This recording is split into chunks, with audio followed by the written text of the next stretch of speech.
Thomas, and I'm with Pamela Sheldon Johns, who's a prolific cookbook author, and Pamela's living my dream because she lives in a Tuscan farmhouse, teaches cooking, writes books.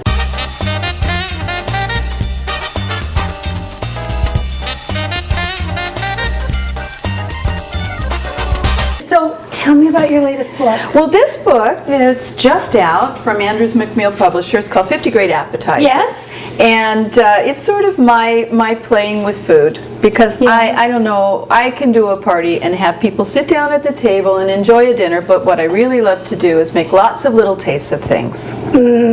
So you're going to make some stuffed tomatoes? Today I thought we'd make some stuffed tomatoes. All right, show me how. All right. This is one of my favorite recipes to do because I can use the rice that's left over from last night's dinner. So I'll always cook just a little bit extra. We need to cook rice to go in this. We've got a little bit of tomato paste, right? Some Parmigiano Reggiano cheese, right? Basil, and these lovely tomatoes. It's simple, isn't it? It's very simple. I don't like to spend a lot of time cooking. When I do appetizers especially, they need to be kind of quick, if you're doing a lot of them in any case.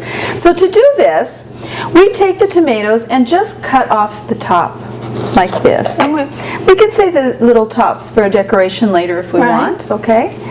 And what I will do is cut each one like this, and then you can see inside the membranes that come like this need to be loosened up with the knife, because I'm going to scoop it out. Right. I'm going to stuff it.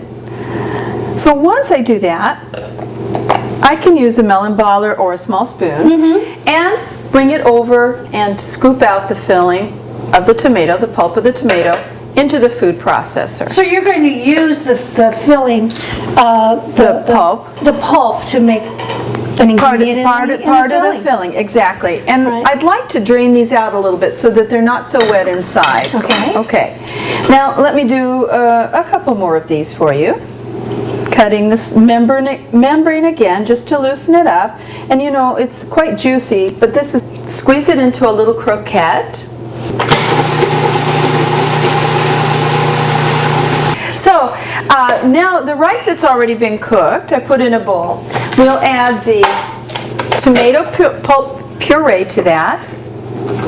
Okay, and that kind of moistens it up as well. Right, and it gives it a nice acidity too, doesn't it? Exactly. Sweet.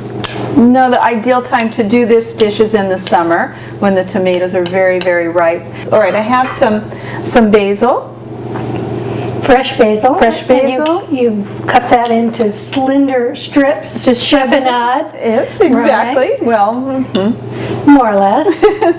And you've got some tomato paste. And some tomato paste, which we'll just add in to hold it together, sort of. Okay. A little bit of salt. All right. And this is basically the filling. All right. And then the next thing we do is we take our baking dish, which has been lightly oiled, and each tomato then gets filled with a little bit of the filling. That's a little bit of, okay, there we go. And a small spoon. These go together really quickly, don't they? They're very fast. My do-ahead preparation on this one would be to have it at this point in the baking dish and just ready to go in the oven. So a few minutes before guests arrive, or just as they're arriving, I can put them in the oven. Everything in here is cooked, so it really doesn't have to cook. It just needs to warm through. And once you get them really nicely heated through, then you put on the cheese? I let them warm up really nice, and then I sprinkle with a little bit of this Parmigiano Reggiano cheese, and let that gratiner a little bit under the broiler. Oh, that's good. That's very, very good. These are just beautiful little babies. Well, you know, it's a perfect Italian appetizer, if you want to look at it that way, because of the colors. Red, white, and green are the colors of the Italian flag. And so my Italian friends, when I serve something like this, they go wild over it. That's just beautiful. Just for the sake of the color. Just beautiful. And guess what I've got over here? Some that are already done. Already done. And aren't they gorgeous? And so these went in the oven, and you can see that the tomato starts to get a little bit soft and crack just a little bit. You don't want to let them stay in there too long because they'll just really crunch down. But still holding their form, we put a little bit of cheese on top and under the broiler, and they're ready to serve. We can put them on a dish and pass them around. just gorgeous. Or set up a platter that people can help themselves. I have another really fun recipe in the book using Parmigiano cheese that's been shredded. Have you ever seen where they'll make, it's called a frico, sprinkled out sure. and melted, and then we make a little cup out of it. Absolutely gorgeous. Well, I can hardly wait. Thank you, Pamela. Thanks for having me, Cathy. I really appreciate it. Good to see you again.